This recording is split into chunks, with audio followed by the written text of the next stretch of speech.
días a todos, señor Álvaro, ¿cómo está? Buenos días.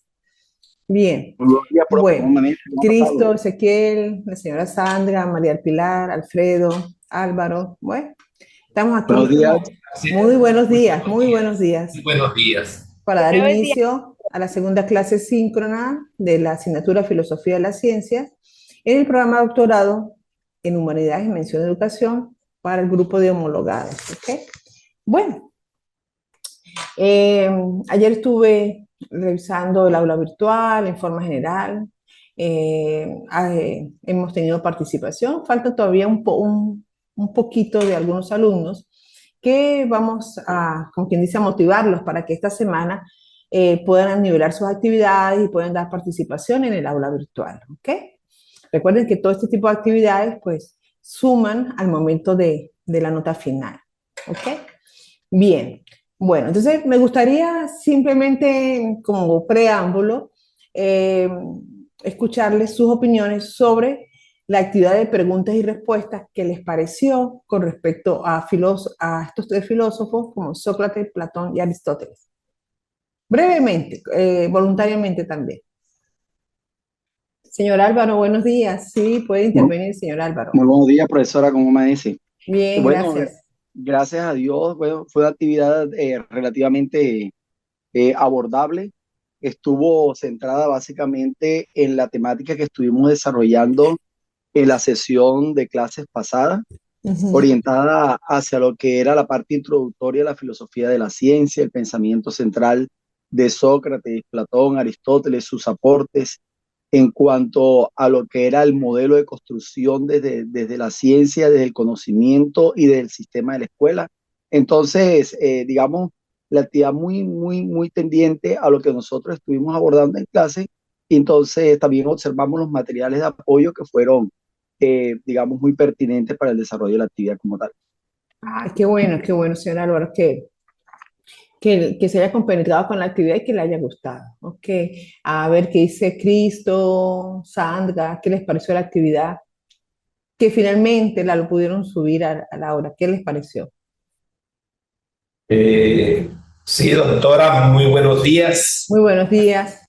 ¿Cómo ha pasado? ¿Cómo le ha ido? Un verdadero placer, de verdad, saludarla. Gracias. La actividad de todo corazón me pareció muy bonita, muy nutrida. ¿Cómo le diría? Sobre todo lo más trascendental, lo más relevante del pensamiento de Sócrates, Platón y Aristóteles, ¿no? Eh, yo siempre he seguido a Sócrates, me gusta mucho la filosofía de Sócrates, porque siempre me identifico con una frase de Sócrates que dice que las cosas más difíciles son las más hermosas. Entonces me insta esa frase precisamente a luchar, a hacer de lo imposible algo posible, ¿no? Posible. Y Ujú. lógicamente también Platón, porque Platón fue su discípulo, ¿no? Y la verdad me pareció excelente la actividad, como bien lo manifestó el compañero, muy nutrida. Le saqué el máximo provecho cognitivo a la situación de verdad. Muy Ay, qué bueno. agradecido y muy bonita la actividad, de Sí. verdad, de todo corazón. Muchísimas gracias, doctora. Ah, ok, no, no. Como conversaba esta semana e interactuaba con algunos compañeros, la intención de estos programas de formativos a nivel de nuestros estudios de cuarto nivel es para enriquecernos culturalmente, promover la producción de conocimiento. Muchas veces tenemos en nuestro yo, en nuestro ser, en nuestro sujeto, mucho conocimiento guardado que forma parte propia de nuestro ser. Y qué mejor momento este que a través de la filosofía dar a conocer ese conocimiento, esa herramienta de manera espontánea en cada una de las áreas del desempeño en que se encuentran ustedes. Es muy interesante a medida que ustedes tengan la oportunidad de ir profundizando en sus estudios, en su programa de doctorado, se van a dar cuenta lo importante que es la actuación del ser en esta parte académica, en esta área profesional, que de una u otra manera nos enriquece en nuestra vida personal, en nuestro hogar, en nuestra forma de ser ciudadanos, en nuestro actuar, en la aplicación de nuestros propios valores, de nuestra ética. Entonces es muy interesante cuando uno pues toma un tiempo y lee estos aportes tan significativos de estos filósofos de este programa de filosofía clásica, de donde arrancan prácticamente todas las bases y los fundamentos para poder desarrollar en las líneas del tiempo todo el avance de la ciencia y la tecnología. Muchas veces estos avances nos separan de la actuación del ser. Estos avances tecnológicos a veces empoderan al ser humano en una sociedad injusta, basada en no en falta de valores, sino en debilidades y en fortalecer esos valores que de una u otra manera como seres humanos nosotros hemos recibido. Entonces es muy importante compenetrarse con lo que nosotros queremos hacer, con nuestro ser, la mejor manera que podamos desempeñarnos en nuestros trabajos, en nuestra vida profesional. Cuando ustedes tal vez sientan este hilo conceptual que yo les estoy introduciendo en estos momentos, se van a dar cuenta que el estudio les va a cambiar. O sea, no lo van a sentir como un peso, ay, no hice la actividad, o sea, no lo van a ver más allá que, o sea, más allá que una nota reflejada en una asignatura, lo van a ver en un sentimiento profesional que les va a permitir disfrutar y entender y comprender todo lo que les viene de aquí en adelante en su nuevo programa de doctorado, ¿ok? Entonces, bueno, ese es un mensaje, me salió inspirado, no es que ya parezco filósofa, pero realmente los felicito por su participación, por la decisión de seguir estudiando, de seguir mejorando, pues eso es lo que nos llena a nosotros los académicos, ¿ok? Bueno, vamos a continuar ahora sí con el tema de hoy, la unidad 2, ¿ok? Acá tenemos, bueno, las estrategias ya ustedes las saben. Me gusta siempre refrescarlas para que sepan y conozcan dónde vamos, ¿sí? Ya trabajamos esta actividad, la filosofía clásica del problema del ser, a través de un foro conversatorio. La actividad fueron preguntas y respuestas. Hoy vamos a tratar los puntos más relevantes porque es muy extenso lo que corresponde a la filosofía moderna. ¿Ok? En esta unidad va a ser evaluada a través de un ensayo. Este ensayo es con pensamiento crítico, reflexivo. Ustedes, los que ya pueden ir revisando las instrucciones, se van a encontrar la manera de desarrollar el ensayo. Tienen la libertad de usar las referencias bibliográficas recomendadas o pueden buscar las que ustedes deseen, pueden apoyarse en otras fuentes de la web, como ustedes lo deseen, ¿ok? Recuerden que un ensayo es la producción de conocimiento basado en experiencias propias o basada en la experiencia de autores. Si utilizan algunas fuentes bibliográficas, recuerden que tienen que citarlos en el ensayo. El ensayo es corto, tal vez con 2 o 3 sean suficientes, o con una. Todo depende del desarrollo y la producción de conocimiento de cada uno de ustedes, ¿ok? Bien, entonces ahora sí vamos a continuar con la unidad 2, que tiene que ver con la filosofía moderna y la problemática del sujeto en el siglo XVI al siglo XVIII. Entonces acá vamos a tratar y vamos a resaltar, yo estoy segura que más de uno de ustedes ha estudiado en algún momento determinado estas tendencias filosóficas, pero bueno, están resumidas, están bien presentadas y sobre todo están dirigidas hacia la parte del método científico, la investigación educativa, ¿ok? Tendencia filosófica del pensamiento moderno. Por acá tenemos racionalismo. El padre del racionalismo, René Descartes, filósofo, matemático y científico francés. A ver, ¿qué nos trae René Descartes? René Descartes abogó por la certeza y la evidencia a través del razonamiento deductivo. ¿Sí?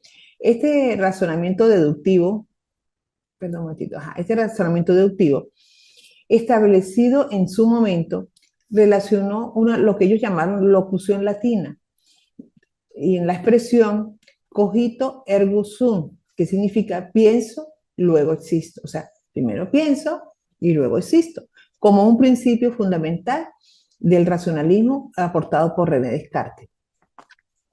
Entre las ideas principales tenemos sostener la razón y el pensamiento como la fuente de todo conocimiento humano. O sea, aquí hablamos de lo que es el conocimiento racional. Es la corriente de la filosofía donde prevalece la razón para conocer la verdad. O sea, que esa parte subjetiva, emocional, sentimental, queda como una base. Para esta tendencia filosófica, el racionalismo, donde se prevalece la razón para conocer la verdad, ya aquí, en este momento, estamos tratando en función a la lógica, al razonamiento. ¿Ok? Continuando. El racionalismo se fundamenta en la forma analítica del pensamiento vinculada con un método. Acá en esta época la filosofía moderna se habla por primera vez desde una forma más conceptual, más profunda, lo que es el método. Si yo les pregunto a ustedes en términos generales, ¿qué es un método? ¿Qué me pueden decir? El que desee participar. ¿Qué es un método? Uh-huh.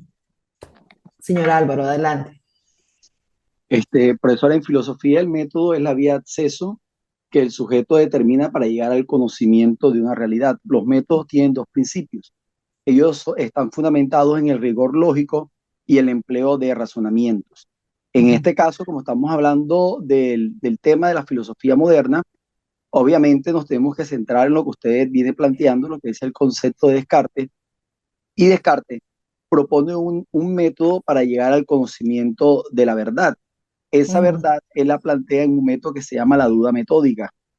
Entonces, con la duda metódica, él plantea una experiencia mucho más particular y la convierte en un método para enseñarle a otras personas en la posibilidad que el individuo en un momento quiera tomarla, la forma como él pudo llegar a conocer. Incluso cuando uno lee el discurso del método, que es su obra cumbre, él precisamente la presentación que hace acerca de la obra y hace acerca del método, él plantea que no es que quiera imponer un tipo de recurso, un tipo de forma de llegar al conocimiento de la verdad, sino que eso es un cúmulo de experiencias, de cosas que él ha logrado aprender y que esta es una nueva manera de conocer. Entonces lo plantea como que cada persona puede decidir en un momento dado en qué manera puede guiarse.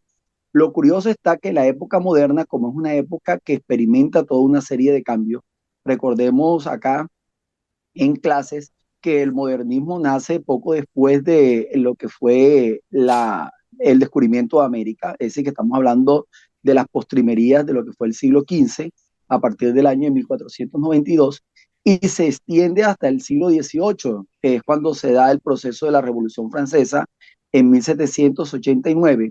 Y vamos a encontrar que ese lapso histórico de la humanidad, que es la época, digamos, más corta de la que se ha vivido historiográficamente hablando, la Edad Moderna destaca por ser ese espacio histórico-cultural donde el hombre se separa de los postulados de las doctrinas religiosas tradicionales que habían estado imperando durante la Edad Media y buscaba la libertad en cuanto a la claridad en sus pensamientos, en las maneras, en las formas en que se desarrollaba esos modos de comportamiento.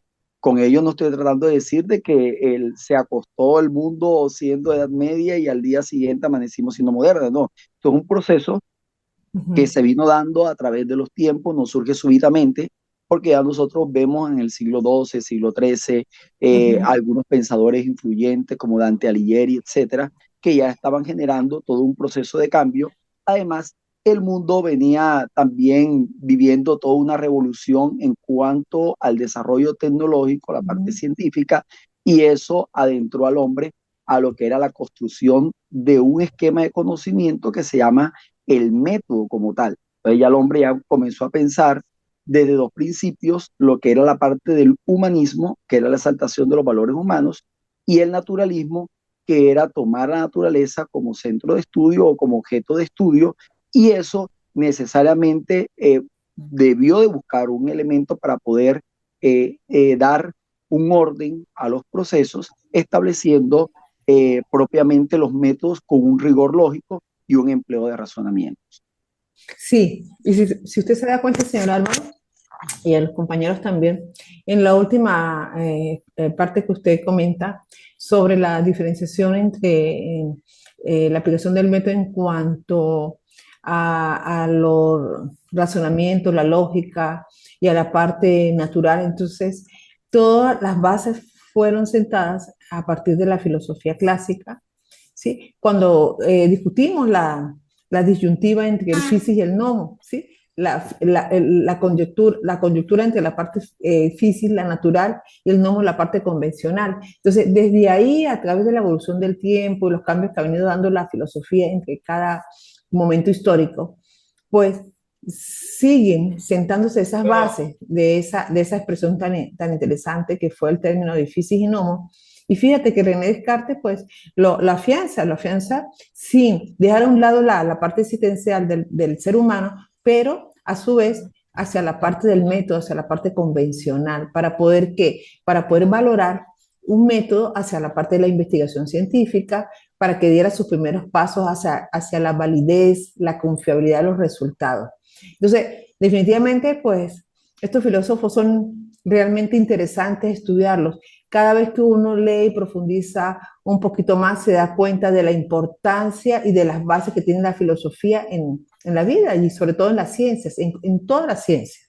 Es muy interesante. Gracias, señor Álvaro, por su intervención. Doctora, permítame su educación. Quisiera intervenir en cuanto a la definición, pues, del método, ¿no? Ok, señor. Yo diría que el método es un procedimiento bien organizado, coherente, cohesivo, concatenado precisamente a la investigación, al estudio, al aprendizaje, a enseñar o realizar cualquier actividad de manera bien estructurada y ordenada.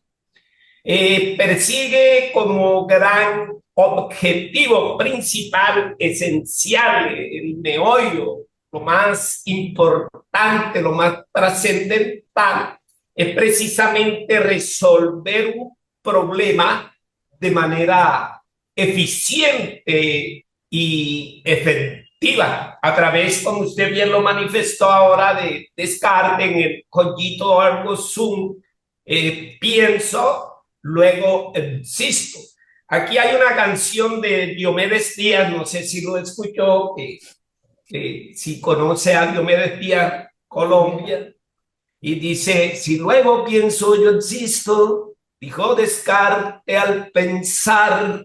Entonces es eso, precisamente el método es investigar y maximizar conocimiento de manera ayornada, diría yo. Cada quien tiene un estilo diferente para llegar a la gran verdad. A la gran verdad. Muchísimas gracias. No, pues gracias a usted también, Cristo, por su intervención. No, sí, claro, yo conozco la música y el sentimiento de Dios me de día, sí. Eh, Esa expresión de cogito ergo sum, fíjate, todo lo que nos puede brindar, no se puede pensar sin existir. Ese discurso filosófico de René Descartes eh, se ha mantenido y es como algo mérito a través del tiempo, a través de la historia. Y si nos ponemos a pensar, sí, o sea, a analizar, nosotros si no pensamos no existimos, porque eso es lo que nos hace seres racionales, seres emotivos y seres pensantes. Entonces, de ahí, de este gran discurso filosófico, es que parten todas estas herramientas y estas teorías filosóficas. Bien, muchas gracias. Finalmente, René Descartes nos expresa que el racionalismo se caracteriza por sostener la razón y el pensamiento como la fuente de todo conocimiento humano. Entonces, continuando con esta tendencia filosófica tan amplia, vamos a mencionar algunos tipos de racionalismo. El metódico. Descartes abogó por un enfoque sistémico y estructurado para alcanzar el conocimiento. Exactamente, la parte de método, pasos, procedimientos, ese enfoque sistemático y estructurado que permite hoy día, a través de los trabajos de investigación, a través de las publicaciones, es esencial y es necesario para desarrollar cualquier estructura investigativa. Sin ir más allá, el método es tan importante en nuestras vidas que utilizamos nosotros el método en nuestras vidas cotidianas, el método en el momento en que estamos preparando un plato, un menú, una cocina, el método en el momento en que nos levantamos, empezamos a planificar nuestras actividades paso por paso, lo que vamos a hacer el día a día, si lo podemos comparar desde ese punto de vista, ¿sí? Y de una manera más complejo a través del enfoque sistémico y de la investigación. Entonces, este tipo de racionalismo metódico es importantísimo y es una de las bases del racionalismo. También nos encontramos con el método, perdón, con el tipo de racionalismo epistemológico. Descartes defendió la supremacía de la razón como fuente primaria del conocimiento. ¿Sí? También lo acabamos de discutir hace un momento, la lógica. Encontramos también lo que se conoce como el dualismo cartesiano. Ay, perdón, se me fue. Lo que es el dualismo cartesiano. En su obra, Meditaciones Metafísicas, Descartes propuso una separación radical entre mente y cuerpo, conocida como dualismo cartesiano. Mente y cuerpo. Este tipo de racionalismo, dualismo cartesiano, es como colocar en un plano cartesiano lo que es la mente, lo que es el cuerpo, a través de la meditación, las energías metafísicas, para poder encontrarle significado y respuestas a muchos fenómenos del ser humano, ¿ok? De la vida del ser humano. Entonces, eso también fue otro punto interesantísimo. Encontramos también otro tipo de racionalismo que también dio mucho que dar y ha dado para estudiar a los filósofos, lo que ellos llamaron innativismo. Descartes sostenía la existencia de las ideas innatas, conceptos preexistentes en la mente, independientemente de la experiencia. Entonces, esas ideas innatas, para ese momento, ese innativismo, él lo concebía como las ideas de Dios. O sea, unas ideas propias, unas ideas únicas, unas ideas existenciales. ¿Okay? Independientemente de la experiencia. O sea, están más relacionadas hacia la parte sensible, intelectual, cognitiva del ser humano. ¿Ok? Entonces, es interesante ver cómo a través de estas tendencias filosóficas se ha avanzado y se han compenetrado con lo que tiene que ver con las teorías filosóficas que hoy día en la sociedad, el ser humano en cualquier parte del mundo de una manera global las convive. Bien, hay otra tendencia filosófica interesante que se llama el empirismo. El padre del empirismo fue Francisco Bacon, fue un célebre filósofo, político, abogado y escritor inglés. Con Bacon, ¿qué tenemos? Francis Bacon enfatizó la experiencia sensorial y la observación como las bases del conocimiento. Fíjense que él, a través del empirismo, da importancia a lo que es la experiencia sensorial, lo que tacta y siente el ser humano, y la observación. La observación es la base de toda investigación científica, en los procesos experimentales, en las investigaciones experimentales, cuando se manejan las variables, los tipos de variables, cuando se esperan resultados de esa manera, a través de una observación directa, una observación indirecta. En las investigaciones sociales también se trabaja mucho la parte experimental de la observación a través de grupos pilotos, ¿sí? De muestras pilotos, a través de grupos etnográficos para evaluar su comportamiento. Entonces, para Francis Bacon, la experiencia sensorial y la observación formaron las bases del conocimiento. Acá también encontramos un grupo de filósofos que apoyaron en un momento determinado a Francis Bacon. Entre ellos está John Locke y David Hume. Argumentaron que la mente es una tabla rasa al nacer y el conocimiento se adquiere a través de la experiencia. Es interesante este segundo punto, donde nos dicen, la mente es una tabla rasa al nacer y el conocimiento se adquiere a través de la experiencia. ¿Cuál es la opinión de ustedes? ¿Qué opinan al respecto?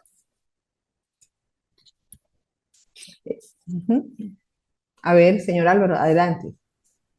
Álvaro Bueno, y profesora, María. O vamos a darle también a María María. del Pilar. Si usted desea, le Sí, damos el pase a María del Pilar. Y después sí, María, que ya estaba antes ya estaba primero que usted, sí. cantando. Ok, adelante, María. Y después le damos Hola, la intervención a Álvaro. Hola, María. listo.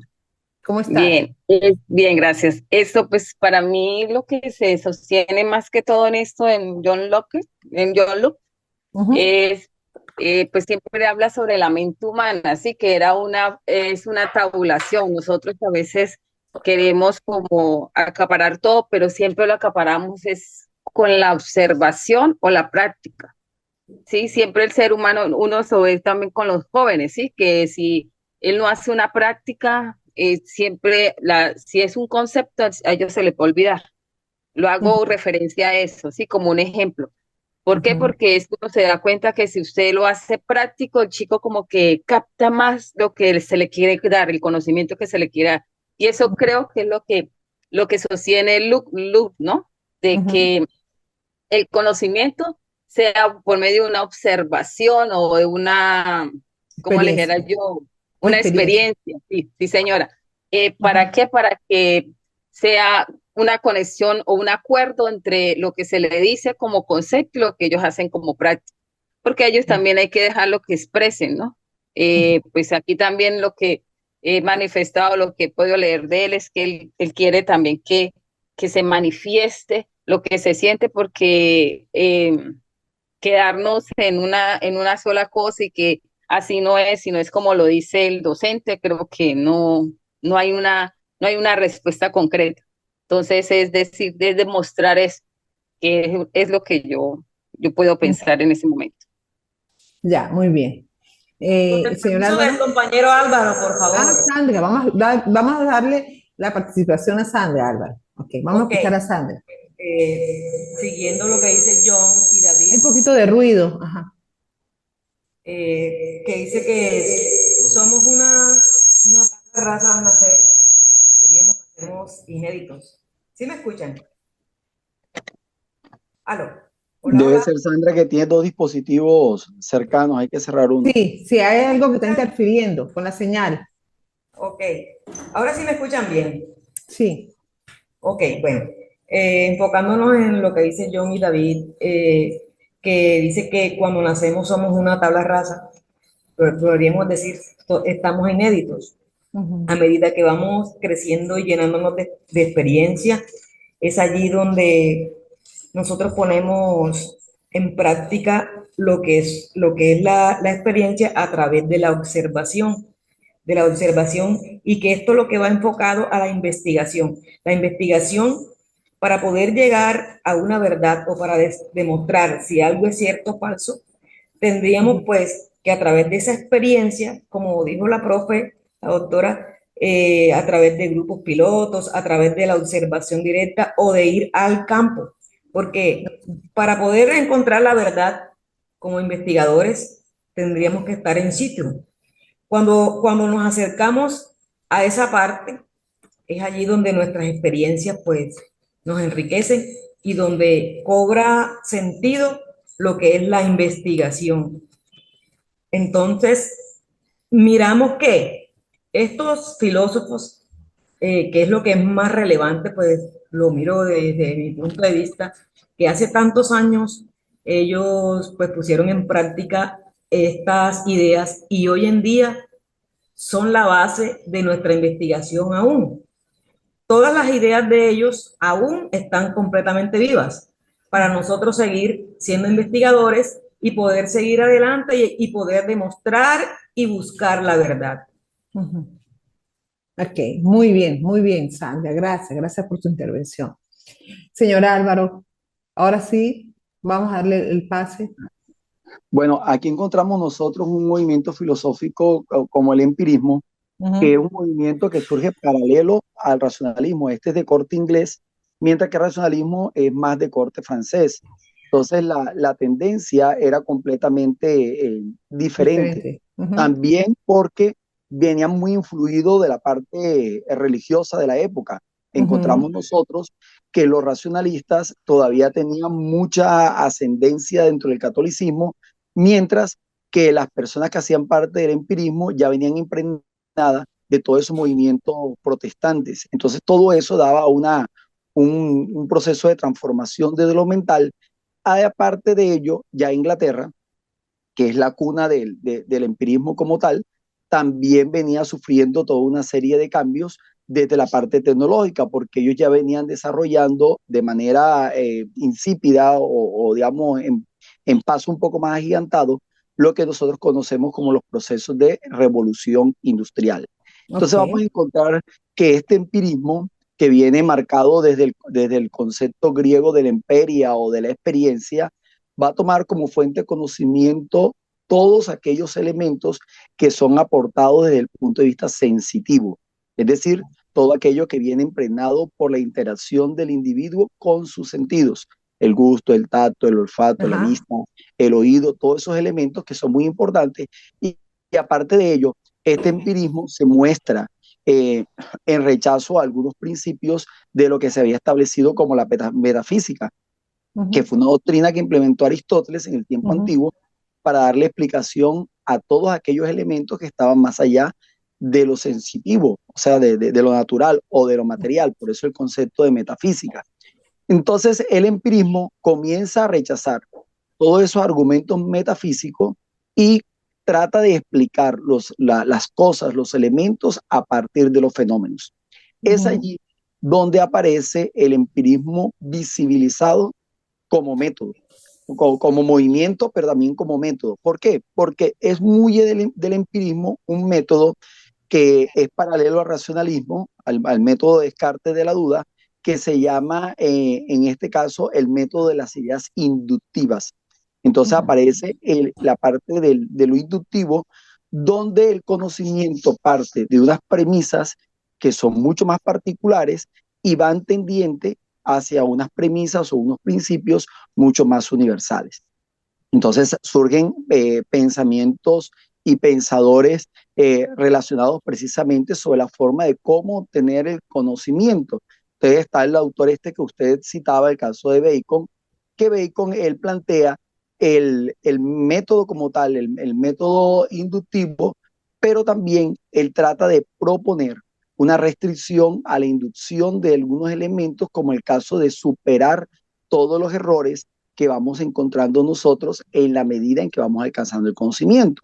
ujú, Esos errores, Bacon los llama la idola, que ujú, son todas esas ideas que aparecen falsas o parecen contrarias en la medida en que ujú, vamos alcanzando el conocimiento.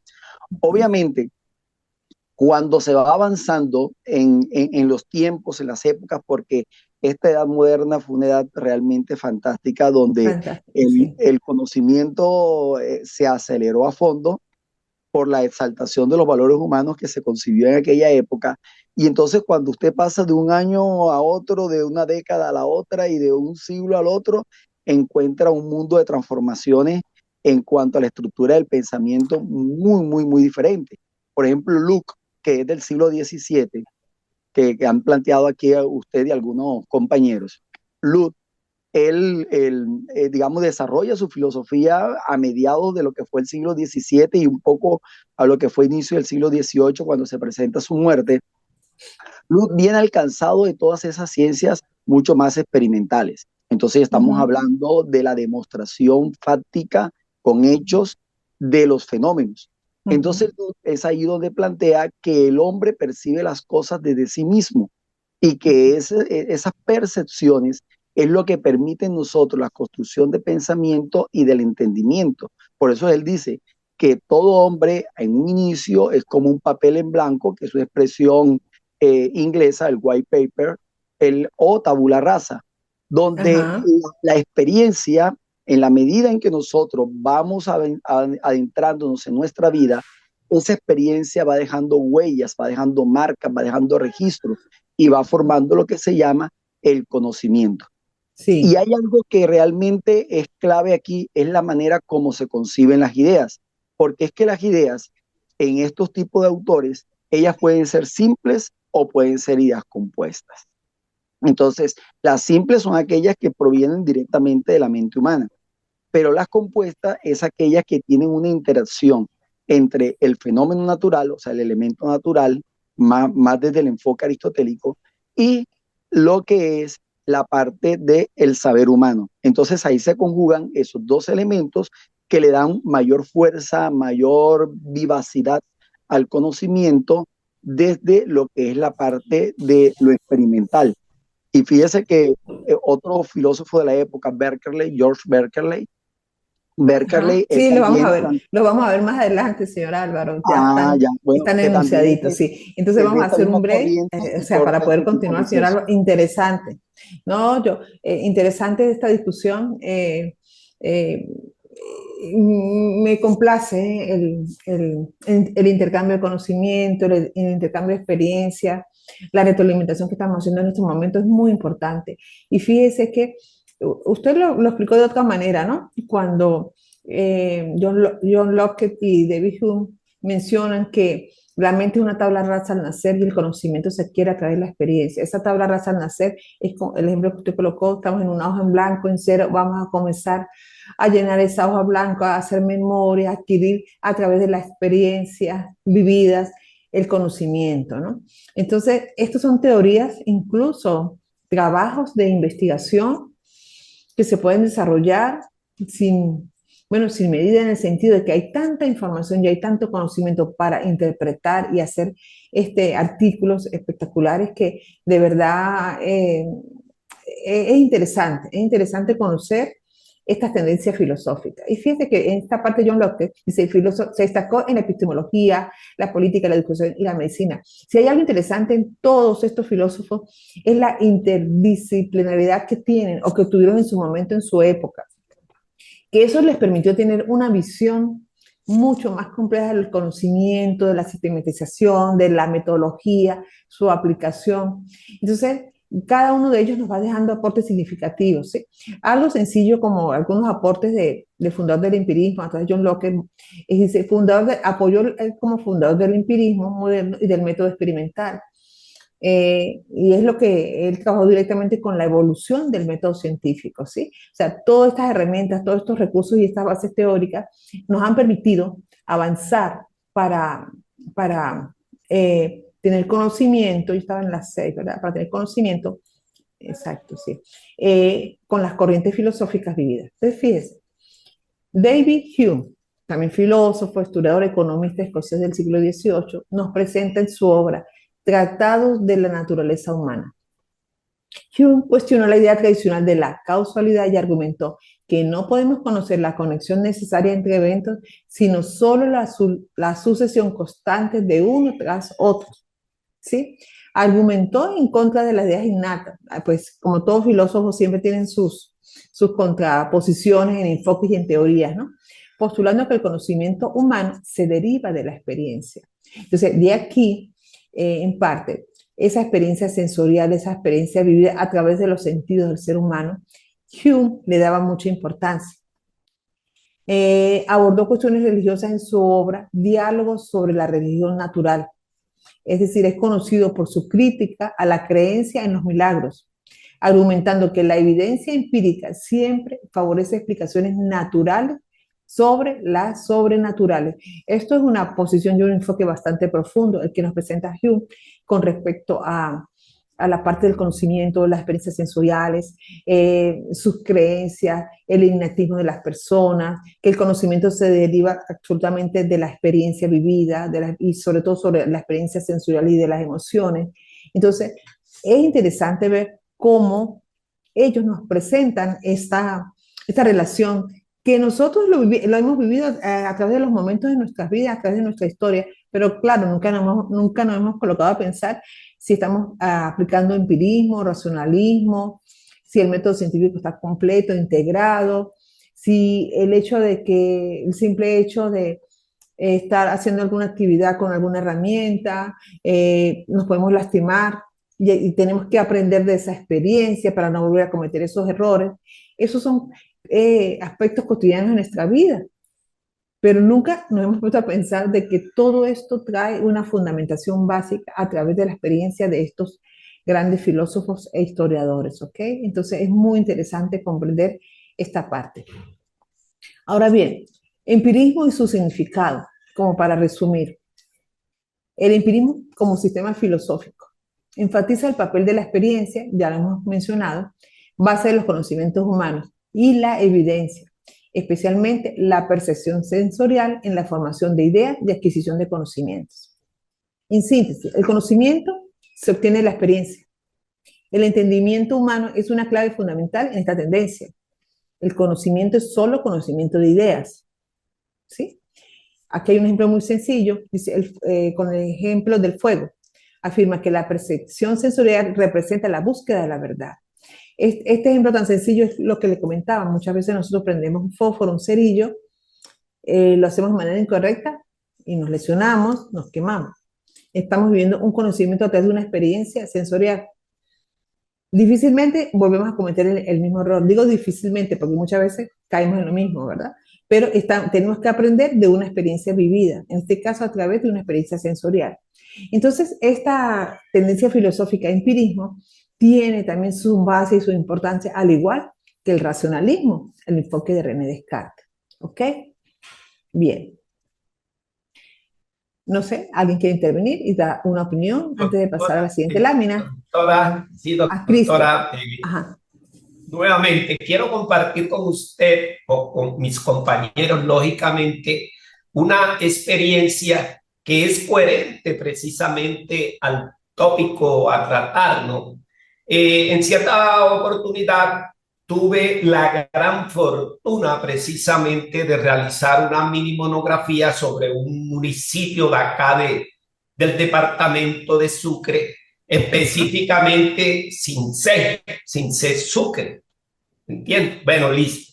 Y una de las cosas que más me llamó la atención fue precisamente de un señor que prácticamente hablaba en verso.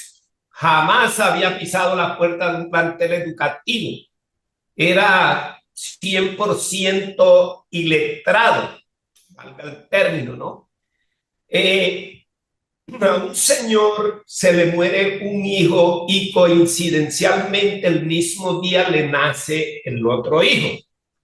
Y entonces un observador le dijo, voy a comprobar si tú realmente hablas en versos. Mira, resulta que al señor fulano de tal se le murió un hijo y le nació el otro prácticamente de manera simultánea. Entonces le dice, ¿cómo se llama el señor? Se llama Antonio García. Entonces le dice, bueno, venga acá, se baja del burro porque era netamente campesino y como bien se lo manifestó Diomedes Díaz, el folclore es del campo. Y entonces se dirige al señor y le dice, señor Toño García, pésame y alegría vengo a darle a un tiempo junto. Alegría por el nacido y pésame por el difunto. Fíjense, él tenía ese conocimiento connatural de hablar prácticamente en verso. Pero aunque se posea ese don, por así decirlo, innato, hay que cultivar ese don, ese conocimiento, hay que ampliarlo, maximizarlo a través del estudio. He dicho muchísimas gracias, doctora. Claro, no, gracias a usted, Cristo. Sí, claro, porque para que sea trascendental ese conocimiento innato que tenía en la forma de expresarse, de hablar en verso, necesitaba de algo motivacional para seguir creciendo, para seguir profundizando esa virtud que tenía para hacerlo de esa manera y trascender mucho más allá para alcanzar una frontera más amplia. Claro, hay personas que tienen un conocimiento innato espectacular, pero hasta ahí quedan, no lo cultivan. Y hay otras que no lo tienen tan amplio, lo tienen mucho más pequeño, pero a través de la disciplina, de la constancia, de sus objetivos y de sus metas, logran alcanzar un éxito rotundo. Claro, eso es otro tema, ¿no? Que después, no sé si nos dé chance de conversar, pero es muy interesante su experiencia y su practicidad en este ejemplo. Muchas gracias, Cristo. Bien, ahora continuamos para cumplir el tiempo, porque ustedes deben de tener otra clase y yo también. Entonces, ahora nos vamos a encontrar con otra tendencia interesante, lo que se llamó mecanicismo newtoniano.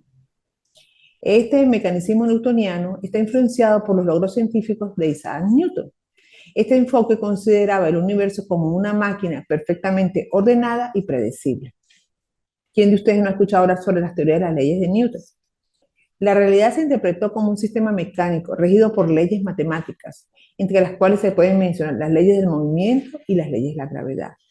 Entonces, este mecanismo newtoniano pertenece a una tendencia filosófica de la filosofía moderna para explicar procesos y fenómenos en movimiento, con características típicas y particulares, pero donde el filósofo necesitaba comprender e interpretar cómo ocurrían ocurrían y se daban esos hechos. Entonces, Newton, a través del mecanicismo, también tuvo una gran participación en esta filosofía moderna. El mecanicismo newtoniano revolucionó la comprensión del universo al proponer leyes matemáticas precisas para describir el movimiento y la interacción de los sujetos. Entonces, estas leyes matemáticas iban, si no vamos a ver, a la parte de las normas, a la parte convencional, a la parte que tiene que ver con la lógica, el razonamiento. Pero obviamente no solamente esas leyes matemáticas pueden estar desarticuladas de las bases del conocimiento, de la parte sensorial, de cómo experimentar que los cuerpos pueden caer y pueden bajar. ¿Okay? Entonces, aquí es cuando Isaac Newton nos permite y nos ofrece estas características tan interesantes de esta ley del mecanismo newtoniano. De la misma manera, de la misma manera, también nos encontramos con otra corriente interesante también, como fue el idealismo. Para este momento histórico, el idealismo, tenemos algunos filósofos, hay muchos, pero yo seleccioné estos dos por ahora, que son George Berkeley y Immanuel Kant. Ambos argumentaron que la realidad externa es dependiente de la percepción y la mente. O sea, esa realidad externa que está alrededor de nuestro entorno depende de la percepción y de la mente que tenga el sujeto. ¿Cómo lo expresan ellos? De la siguiente manera, Berkeley, a través del idealismo subjetivo, y siendo un filósofo también empirista, nos interpreta que sostuvo que la realidad consiste solo en las percepciones sensoriales y que los objetos existen solo cuando son percibidos por una mente. ¡Wow! Esto es una dimensión bastante profunda. Entender que la realidad consiste solo en las percepciones sensoriales, en lo que sentimos, y que los objetos existen solo cuando son percibidos por la mente. ¿Ok? A su vez, Immanuel Kant, conocido por su obra Crítica de la razón pura, a lo mejor conocida por muchos de ustedes a través de sus estudios, donde aborda la relación entre la experiencia y el conocimiento.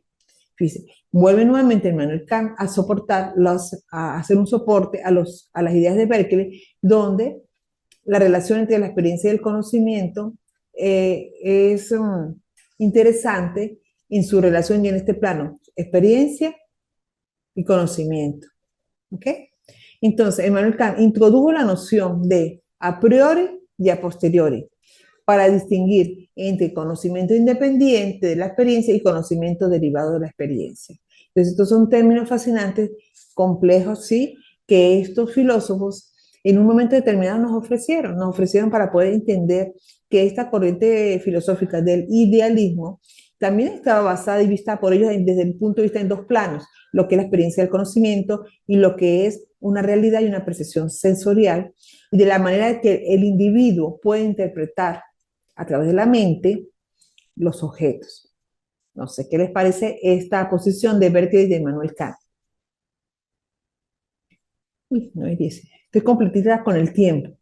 No sé, seguimos y al final hacemos un resumen, ¿les parece? Sí, señor. Perfecto. Sí, profe. Ok, bien. Otra tendencia filosófica interesante es el positivismo, por Augusto Comte. Augusto Comte abogó por el método científico aplicado a todas las disciplinas, enfatizando la importancia de la evidencia empírica.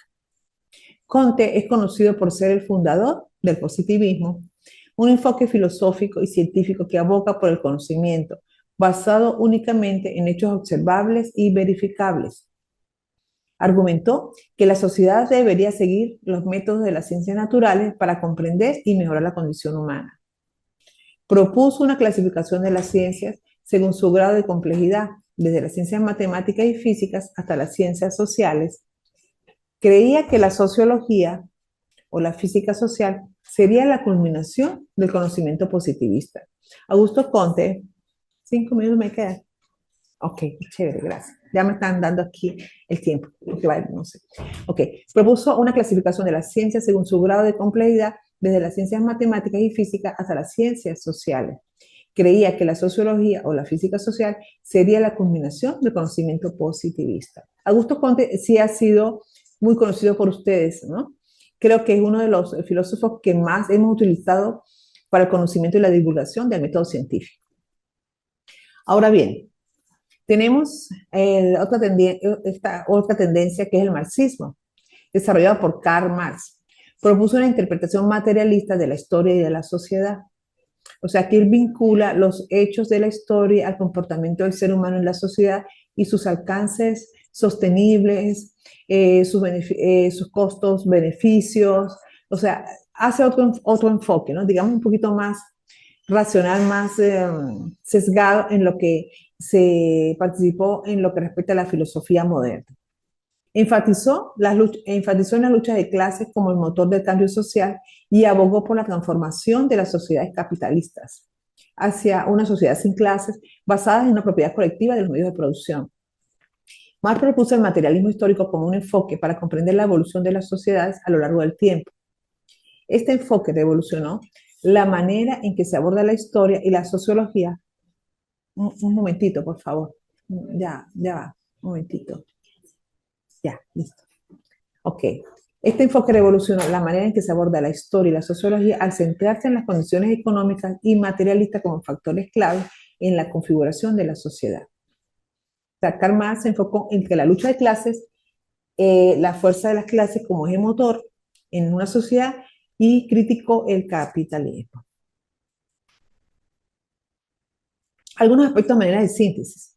Tenemos esta tendencia filosófica del pensamiento moderno, refleja la diversidad de enfoques que surgieron en respuesta a los cambios sociales, científicos y culturales de la época. Cada corriente ofreció una perspectiva única sobre la naturaleza del conocimiento, la realidad y la sociedad. Los aportes de Augusto Comte influyeron en la filosofía y la sociología moderna al promover la idea de un enfoque científico y empírico para comprender el mundo. A su vez, Berkeley desafió la noción de una realidad objetiva e independiente y defendió el idealismo subjetivo, mientras que Kant exploró la relación entre la experiencia y el conocimiento. Bien, estoy en el límite del tiempo. Entonces, esta pregunta vamos a realizarla de la siguiente manera. Aquí les voy a dejar la siguiente interrogante. Eran varias, pero solamente dejé una y me disculpan, no corregí aquí el plural de cada uno de estos términos. Realmente es una sola pregunta. ¿De qué manera se han aplicado las tendencias filosóficas del pensamiento moderno, racionalismo, empirismo, mecanismo newtoniano, positivismo, en la educación y en el sujeto? Como me están indicando que no tengo tiempo acá en el instituto, entonces esta pregunta, ¿sí? En la tarde, la voy a plasmar en el aula virtual, en la pregunta generadora, y vamos a participar a través de ese espacio del foro para que ustedes me ayuden a concluir el resumen de la unidad 2. O sea, de qué manera se han aplicado las tendencias filosóficas del pensamiento moderno, racionalismo, empirismo, todas las que hemos visto en el día de hoy, en la educación y en el sujeto. Bueno, al final van a encontrar las referencias bibliográficas, pueden consultar otras, no tienen que ser necesariamente estas. Y en un minuto podemos hacer un cierre, ¿sí? ¿Alguien desea hacer el cierre de la clase del día de hoy? Ajá. Bueno, buenos días, ¿cómo están? Bueno, no, profe, es bastante interesante todo lo que hemos visto con relación al empirismo, a los planteamientos filosóficos, porque en realidad, como lo estaban planteando, el conocimiento se da a través de la experiencia, y la experiencia es así como a los niños. Los niños aprenden con lo que ven, con lo que ven en sus casas, lo que ven en sus hogares, en sus escuelas. Es así, a través de la experiencia se va generando el conocimiento. Y además que, bueno, son muchísimos planteamientos filosóficos que Sí, uno se queda como corto viéndolo en estas clases. No, pues sí, bueno, quiero agradecerles nuevamente en el día de hoy por estar conmigo, por su participación tan excelente. De verdad que me siento complacida de estar con este grupo. Vamos a participar un poquito más en el foro. Por favor, yo le pido a aquellos compañeros que no se han podido nivelar en la actividad 1, si tienen algún problema con el aula, me pueden notificar. Si tienen algún problema en subirla, también lo pueden hacer de esa manera. Estamos acá para retroalimentarnos, para ayudarnos, para colaborarnos. La idea es que ustedes cumplan con la asignatura, con las actividades evaluativas, que lleven un conocimiento nuevo a su carrera profesional. Y bueno, ¿qué más les puedo decir? Ánimos, bendiciones, adelante y que tengan un feliz sábado y muchas gracias a todos, ¿ok? Gracias, Gracias, feliz fin de semana. gracias. Igualmente a ustedes. Gracias a todos.